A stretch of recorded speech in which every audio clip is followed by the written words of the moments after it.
And we come to the Live Alert Center this morning where we are following breaking news. This news coming in just moments ago out of Egypt. That's where authorities there are now holding two people, employees of the Sharm el-Sheikh airport, suspected of helping put a bomb on a plane that ended up going down over Egypt.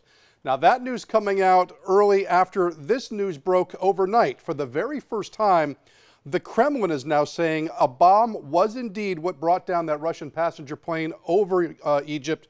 And again, this morning now, Egypt looking at two individuals working at that airport, possibly part of this.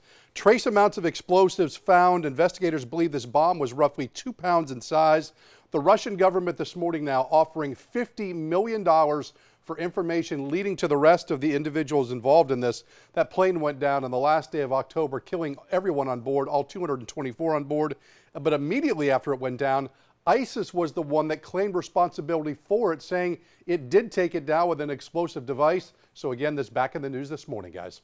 All right, Patrick, yeah, we're back in the Live Alert Center now. Breaking news coming out of Pakistan this morning. There are reports of a train derailing. 4 cars of that train jumping the track, resulting in at least 9 deaths. Dozens of others are injured there. It's believed that the brakes on this train are what failed, causing these cars to jump the track.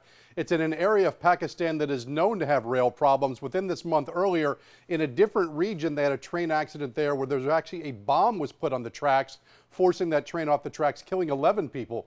This morning, though, early indications, 9 dead. They're saying at least 30 injured, so dozens injured in that train accident there. 4 cars off the track. I'm going to keep track of this throughout the morning, guys.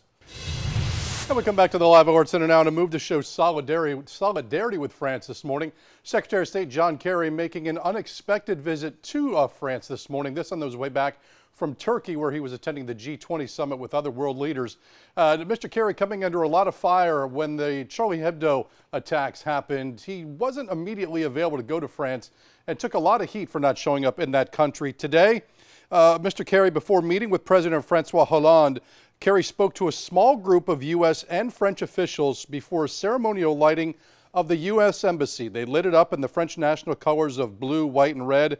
He spoke directly to the French people in French, saying, "We will defeat Daesh and all who share their despicable ideology." Now, it was one of the very few times that Secretary of State Kerry used the term Daesh instead of ISIS or ISIL, many believing that it was a little bit of a jab at the terror organization, as they don't like to be referred by that name. But Kerry again this morning in France, making his way back home to the United States at this hour, guys. All right, Patrick, we're back in the Live Alert Center now. There's some news breaking this morning out of Paris, where for the first time ever, Paris now requesting a rarely, or I should say not rarely, a never before used clause from the European Union that would be invoked to help France give them a little bit of assistance in the wake of those Paris attacks on Friday. Article 42.7 of the European Union's Lisbon Treaty, stating that if a member country is the victim of armed aggression on its own territory, other member states have an obligation of aid and assistance. France invoking that clause this morning. They're demanding security aid from assistance from other countries. On the wakes of the attacks, the EU foreign policy chief had said that members had indicated their full support.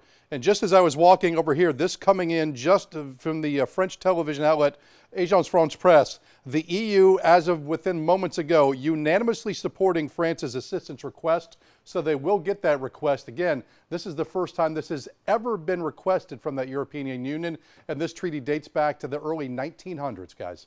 All right, Patrick, happening right now in Belgium. Authorities arresting 2 individuals they say have connection to a terrorist activity or terrorist network. This arrest ongoing as we speak right now. The 2 brought in amid suspicion of terrorism or being, again, part of a terrorist organization. This again in the wake of Friday's bombings and attacks in Paris. Salah Abdel Salam, though, not one of the individuals detained this morning, and security forces still consider him to be very dangerous, still telling the public, do not approach this individual.